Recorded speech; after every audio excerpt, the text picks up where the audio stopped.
여러분 순종하기를 즐겨 하십니까?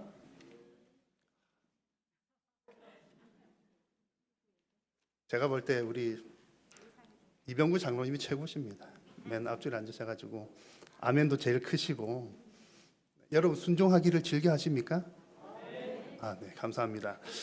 여러분 우리 교회 오래 다니시는 분들은 정말 익숙한 말이 순종이라는 말이지 않습니까? 그런데 제가 여러분에게 첫 번째 질문했을 때 여러분들의 마음이 본심인 거예요. 아멘 소리가 적었거든요. 요즘 시대 분위기가 그렇다는 얘기입니다. 순종 그러면 누구를 이렇게 따라가는 건데, 요즘 시대적인 분위기나 어떤 정서는 누구 따라가는 게 중요한 게 아니라 내 의지가 내가 중요해, 이런 분위기거든요. 그래서 자녀들을 양육할 때도 보면 과거에는 아이들에게 너 부모에게 순종하는 게 좋은 일이야, 가치 있는 일이야, 이렇게 가르치고 사회 질서에 순응하는 게 좋은 일이야, 가치 있는 일이야, 이렇게 가르쳤잖아요. 근데 요즘에는 뭐 사건 사고도 있었고 뭐 여러 가지들이 있지만 순종하거나 순응하는 게 가치 있는 것이 아니라 너의 판단, 너의 선택, 너의 자유가 더 중요해, 가치 있는 일이야, 이렇게 가르치는 분위기입니다. 그러다 보니까 이게 이제 교회에도 점점점 들어오는 거예요. 그래서 과거에는 교회 다니는 사람은 뭐 아 하면 순종, 어 하면 순종 그러시던 분들도 이제 시대가 막 바뀌다 보니까 아 하면 왜, 어 하면 왜, 이제 먼저 한번 이렇게 반응을 하시는 거죠. 그래서 이제 교회 안에서 너무 익숙했던 순종이 조금 사라져가는 느낌들이 있습니다. 근데 그런 분위기들을, 흐름들은 괜찮겠습니다만 종종 간혹 순종에 대해서 오해를 하는 분들이 계십니다. 그래서 이 부분은 좀 바로 잡혀야 되겠다는 생각이 듭니다. 어떻게 오해를 하시냐면 교회에서 순종하라 이렇게 가르치는 것을 우리의 자유를 억압하고 구속하는 것이 아닌가, 이렇게 보는 입장들입니다. 여러분 잘 아시겠지만 하나님께서 성도에게 순종하라는 말씀은 우리를 구속하거나 억압하거나 자유를 빼앗아 가기 위함이 아니라 오히려 성도의 인생을 더욱더 복되게 하는 통로인 줄로 믿습니다. 그래서 오늘 하나님께서 주시는 말씀을 통해서 하나님께서 순종하라고 하는 것이 이런 의도가 있구나 하는 하나님의 마음을 함께 읽는 시간이 되기를 바라고, 하나님의 뜻대로 순종하는 복된 인생이 될 수 있기를 바랍니다.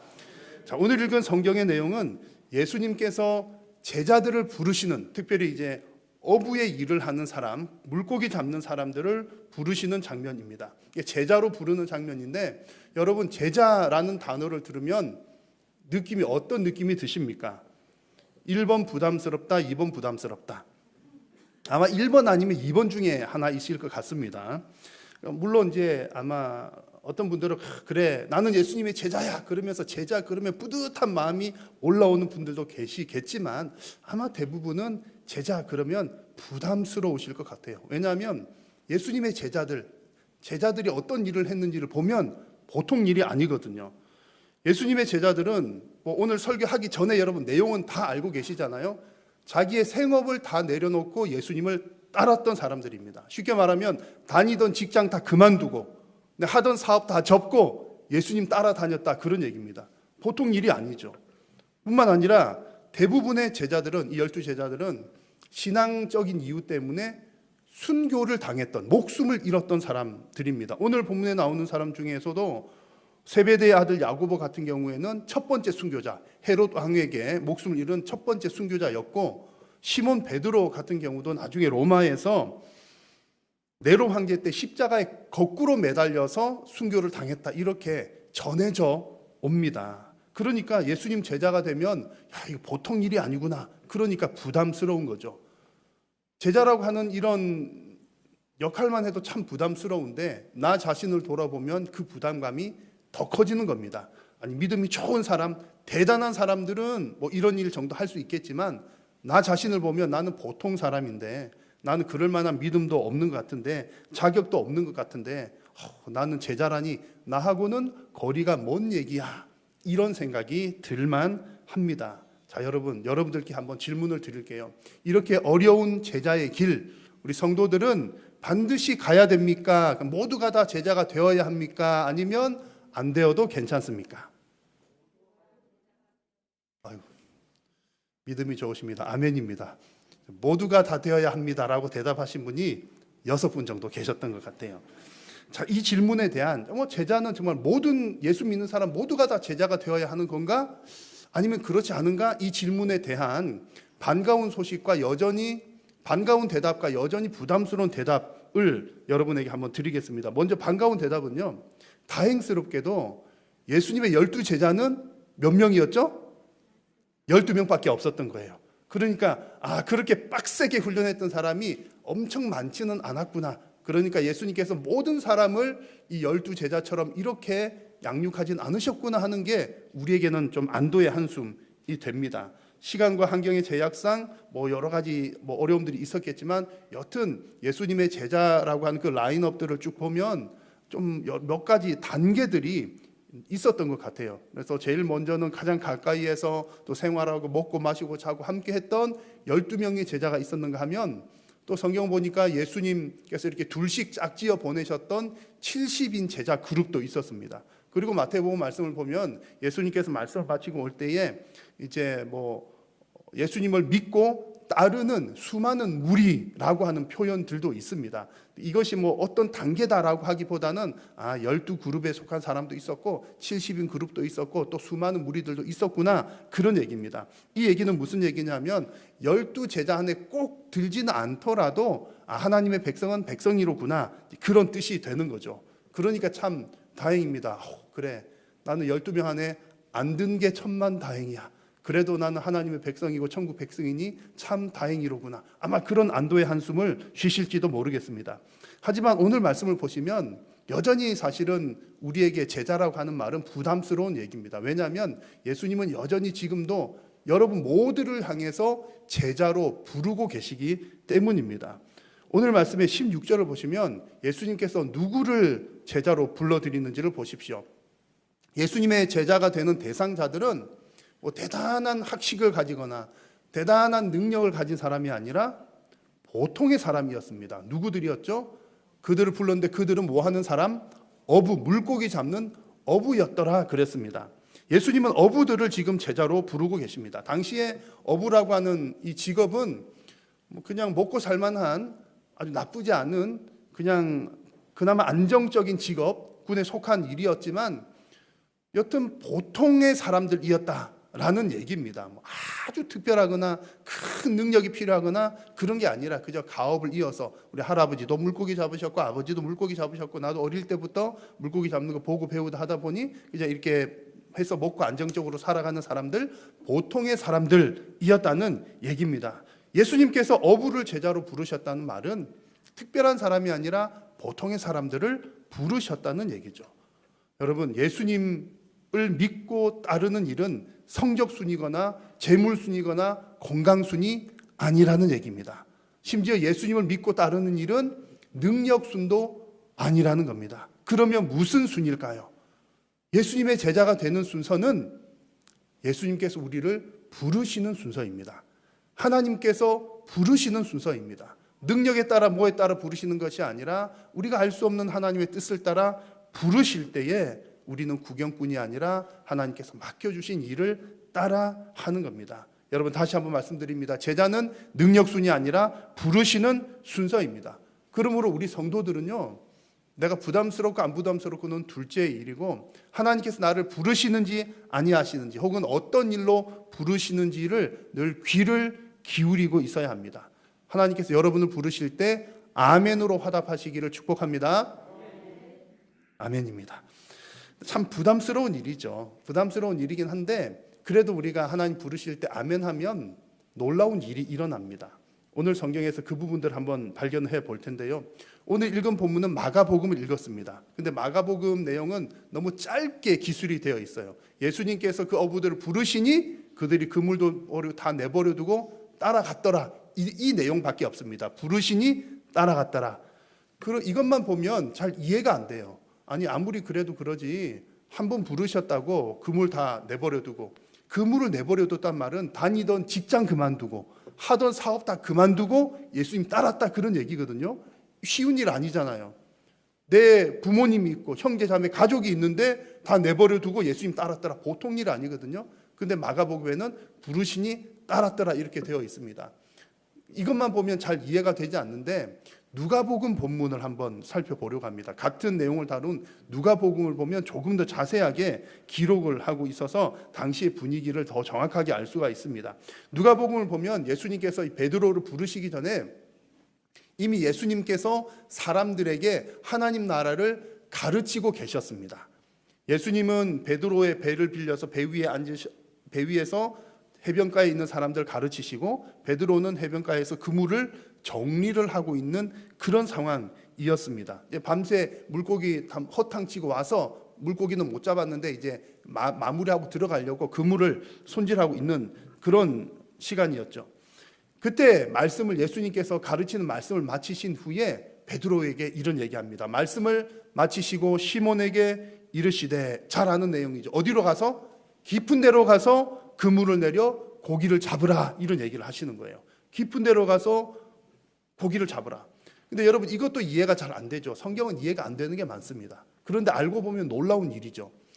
목수이신 예수님께서 물고기 전문가 어부인 베드로에게 저 깊은 데로 가서 그물을 던져보라 그럽니다. 갈릴리 바다의 특징은 왜 물고기도 야행성, 주행성 그런 거가 뭐 있나 봅니다. 그래서 갈릴리 바다 같은 경우는 밤에 물고기가 더 잘 잡힌대요. 근데 베드로는 밤새 다 못 잡고 들어왔는데 예수님께서 다시 나가서 그물을 던져보라, 이렇게 얘기를 하는 겁니다. 게다가 그물까지 다 정리하는 상황인 거죠. 근데 이때 베드로의 대답이 더 놀랍습니다. 베드로가 뭐라고 대답합니까? 우리가 밤새도록 수고했지만 잡은 것이 없습니다. 그러나 예수님께서 말씀하시니 그 말씀을 따라 제가 그물을 던지러 가겠습니다, 이렇게 대답하는 겁니다. 여러분, 이 상황도 사실 이해가 잘 안 됩니다.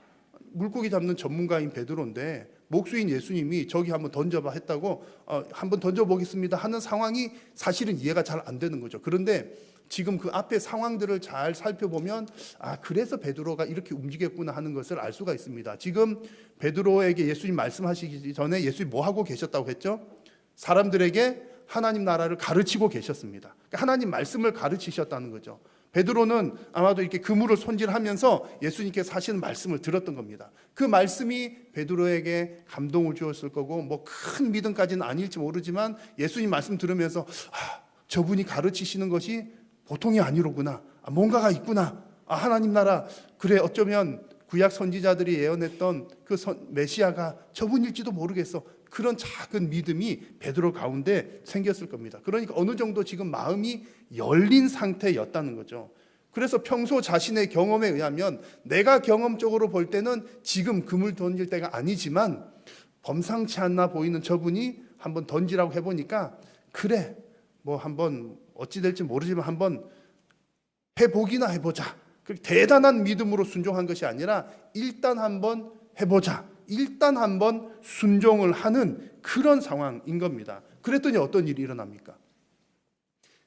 다시 한번 말씀드립니다만 베드로가 이제 흐름을 잘 볼 때 느낌상 대단한 믿음으로 순종한 것이 아니고 뭐 그냥 저분이 보통 분 아닌 것 같으니까 한번 해보자, 일단 한번 순종해보자 했는데 갔더니 고기가 어마어마하게 잡힌 겁니다. 너무 많이 잡혀가지고 친구 배까지 불러서 이 두 배에 이렇게 나누어서 함께 가득 실었던 겁니다. 여러분, 이 장면은 전문 어부가 실패했던, 고기잡이 실패했던 일을 하나님의 아들이신 예수님께서 가능하게 하신 기적이었습니다. 기적. 이 사건은 기적입니다. 예수님께서 이 기적을 보여주신 이유가 무엇입니까? 이것뿐만 아니라 예수님께서 여러 가지 기적들을 보여주시는 이유는 예수님이 하나님이신 것, 예수님이 하나님의 아들이신 것을 보여주시기 위함입니다. 이 사건을 통해서도 예수님이 하나님이신 것을 보여주셨고, 그리고 순종하는 베드로에게는, 순종한 그 사람에게는 그물이 찢어지도록 하는, 고기가 잡히는 기적을 경험하게 하셨던 겁니다. 여러분, 하나님께서 우리들에게 무언가를 요구하실 때 순종하라, 뭐하라 요구하시는 것은 우리의 것을 빼앗아가기 위함이 아닙니다.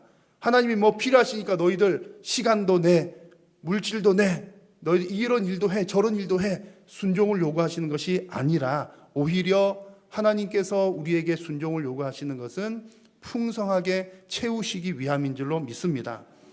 물론 때로는 예수님의 제자들 가운데 목숨까지 잃는 순교하는 사람들이 많이 있었지만, 그런 어려운 결단이긴 하지만 이거 보세요, 제자의 길 가니까 이렇게 다 목숨까지 잃잖아요.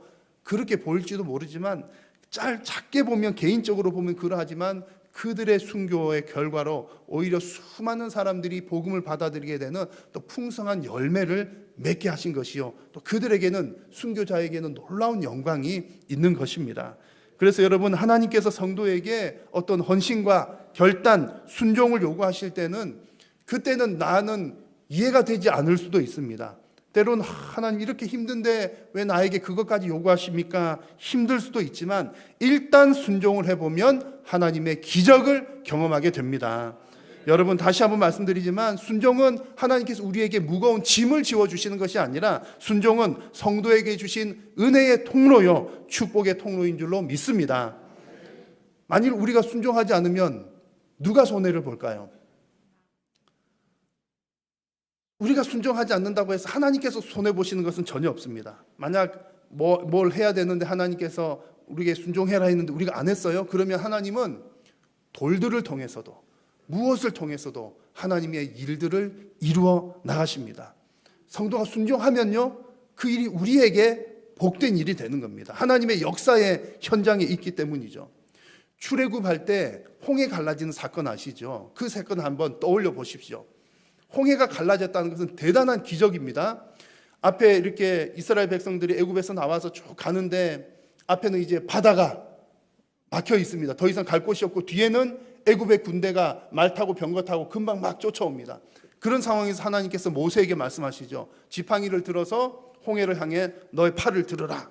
그렇게 했더니 홍해가 밤새 동풍이 불게 하셔서 홍해가 쫙 갈라지는 기적이 일어났던 겁니다. 근데 만약 이 상황에서 상상을 해가지고 이 상황에서 만약에 하나님께서 모세에게 너 지팡이를 이렇게 팔을 들어라 이렇게 하셨는데 모세가 하나님 지금 무슨 말씀하시는 거예요? 지금 앞에는 바다 막혀 있고 뒤에는 애국 군대 금방 쫓아오고 백성들은 울고불고 난리가 나고 원망하고 불평하고 왜 우리를 여기 데리고 나왔냐? 그래서 사람들 수습하는 것도 지금 정신없어 죽겠는데 팔 들고 있으라니요. 하나님 무슨 말씀이십니까? 저 지금 바쁘니까 나중에 얘기하세요. 그래가지고 만약에 모세가 순종하지 않았다면 이스라엘 백성들은 구원을 받았을까요? 못 받았을까요? 그래도 받았을 겁니다. 왜냐하면 구원하시는 것이 하나님의 뜻이거든요. 하나님께서 구원하시는 방법은 꼭 홍해뿐만이 아닙니다. 온갖 무슨 방법을 통해서든 하나님은 일을 하십니다. 모세 아니면 딴 사람을 통해서 홍해를 가르시든지 팔 안 들어도 가르시든지 하나님은 어떤 방법으로든 뜻을 이루십니다. 다만 그렇게 순종하지 않았다면 모세는 하나님의 그 기적을 경험할 수 없는 거죠. 만약 모세가 하지 않고 누구 다른 옆에 있던 오개강 목사가 팔을 들었다 그렇게 했으면 그 기적은 제가 경험한 저에게 큰 은혜가 되는 것이요, 모세는 그렇잖아요. 그런 상황인 겁니다. 여러분, 순종은 우리의 인생 가운데 하나님께서 주시는 큰 기적의 통로입니다. 그래서 하나님의 말씀에 순종하심으로 날마다 기적을 체험하시는 성도님들 되시기를 축복합니다.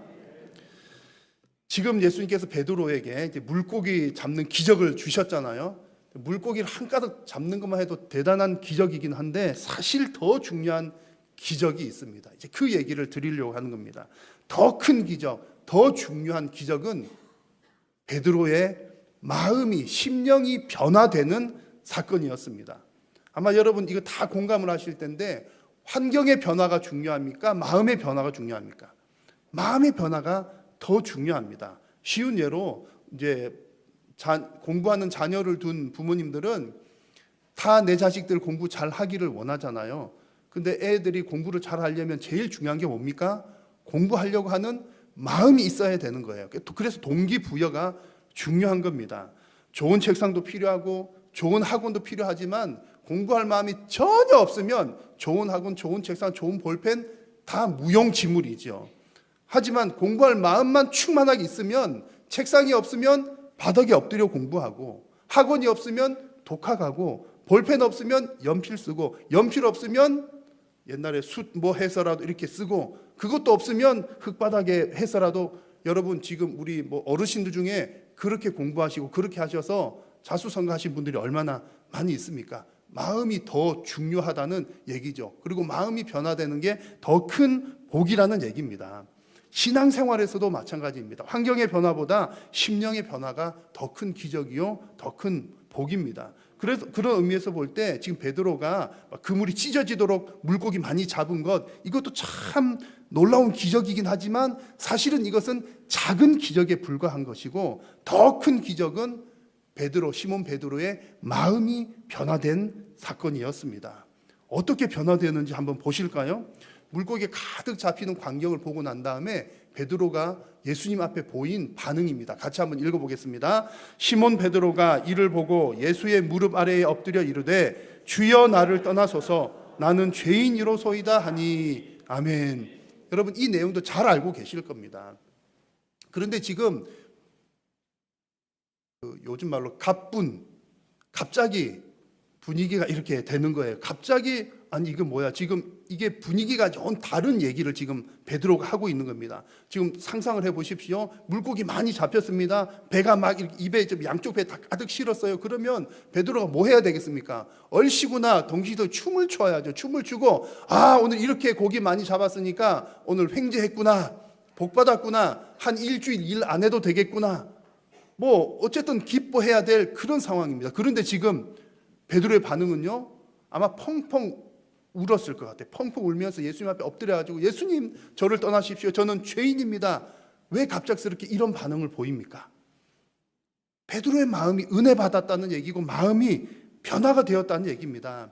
어떻게 변화됩니까? 물고기 잡는 이 기적을 통해서 물고기 잡은 그 기쁨보다 더 큰 마음의 변화는, 이 기적을 보면서 내가 아까 말씀 들을 때도 그랬지만 정말 이 예수라고 하는 예수 선생이 정말 하나님의 아들이 맞구나, 이 예수 선생이 하나님이시구나, 그리고 나는 그분 앞에서 정말 고개조차 들 수 없는 죄인이로구나, 하나님을 깨닫게 되고 자기 자신의 죄악된 본성을 깨달았다는 얘기입니다. 그래서 여러분, 순종은 기적을 낳았고요, 그 기적은 그 내면의 변화를 일으켰습니다. 여러분, 우리가 순종하는 것은 환경만 바꾸는 것이 아니라 사람의 마음도 바꾸게 되는 줄로 믿습니다.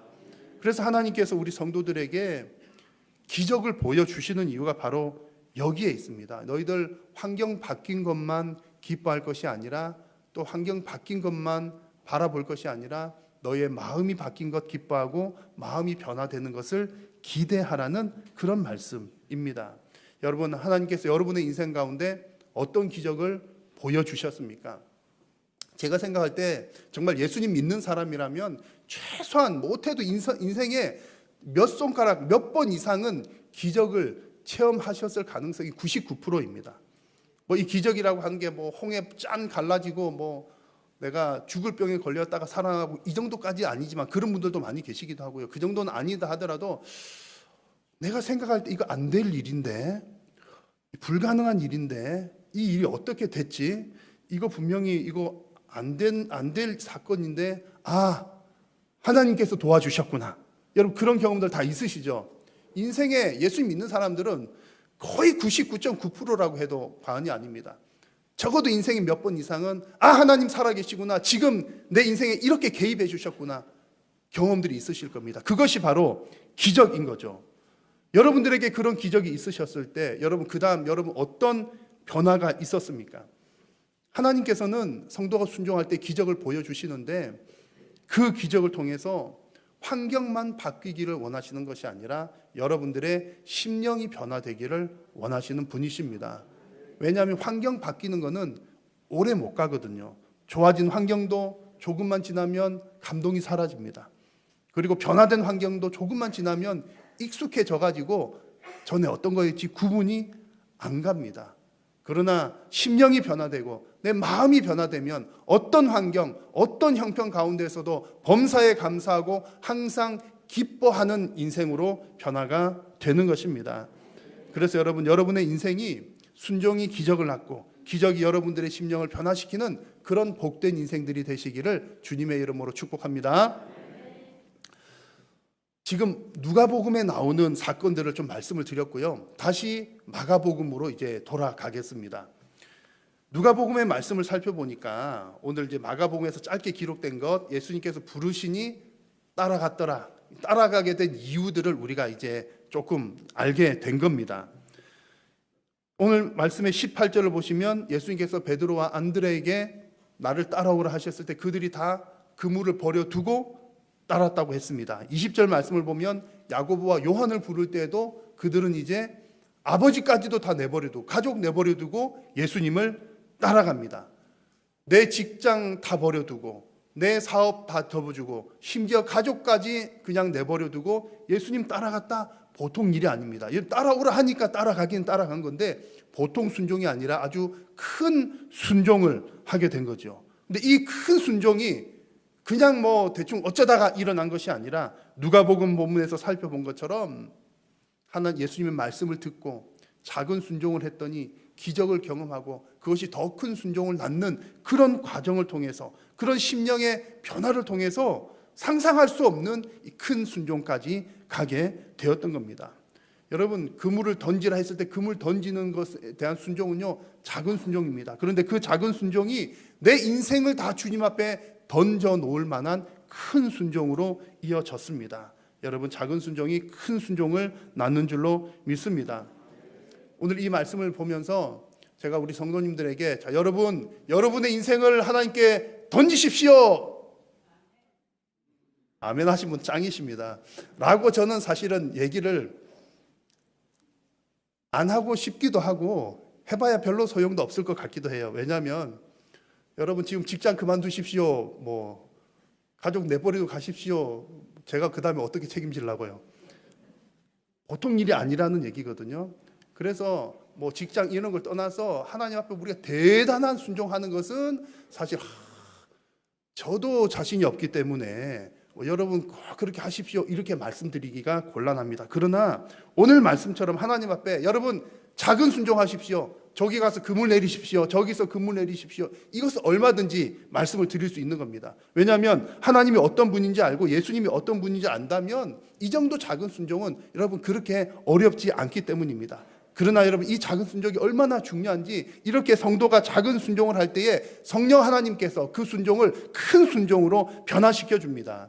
우리가 믿음이 좋아서 대단한 순종을 하는 것이 아니라는 말씀입니다. 예수님의 제자들도 그렇게 인생을 다 바칠 수 있는 것이 있었던 이유는 그들이 대단한 사람들이었기 때문이 아니라 그들도 그냥 물고기 잡는 보통 사람들인데 예수님의 말씀을 듣고 작은 순종했더니 성령께서 힘주시고 변화시켜 주셔서 큰 순종까지 이르게 되었던 겁니다. 여러분, 이 과정이 너무나 중요합니다. 다시 한번 말씀드릴게요. 예수님 말씀을 듣습니다. 말씀을 들으니까 조금 순종할 마음이 생겨요. 조그마한 순종을 했습니다. 작은 일에 순종했더니 하나님께서 더 큰 믿음 주시고 더 큰 순종할 수 있도록 해 주셨습니다. 여러분의 믿음은 얼마나 크십니까? 크기가 중요하지 않습니다. 작더라도 염려할 것 없습니다. 하나님 말씀을 잘 들으시고 하나님께서 나를 부르시는 그 부르심에 작은 것부터 아멘 하고 순종을 해 보십시오. 그러면 하나님께서 여러분의 인생 가운데 기적을 경험하게 하시고 큰 믿음을 더하시며 큰 순종 이룰 수 있도록 인도해 주실 줄로 믿습니다. 그 과정을 통해서 여러분 인생 가운데 큰 복이 있으시기를 바라고 저와 여러분들을 통해서 하나님께서 기뻐 영광 받으시기를 축복합니다. 기도하겠습니다. 살아계신 하나님, 고맙고 감사합니다. 오늘도 하나님께서 하나님을 예배하는 복된 자리에 하나님의 백성들을 부르시고 또한 하나님 말씀하여 주시니 감사합니다. 하나님, 우리에겐 믿음이 없지만 하나님 말씀 듣고 작은 일에 순종할 때 기적을 경험하게 하시고 인생 가운데 큰 믿음 허락하여 주옵소서. 예수님의 이름으로 기도드립니다. 아멘.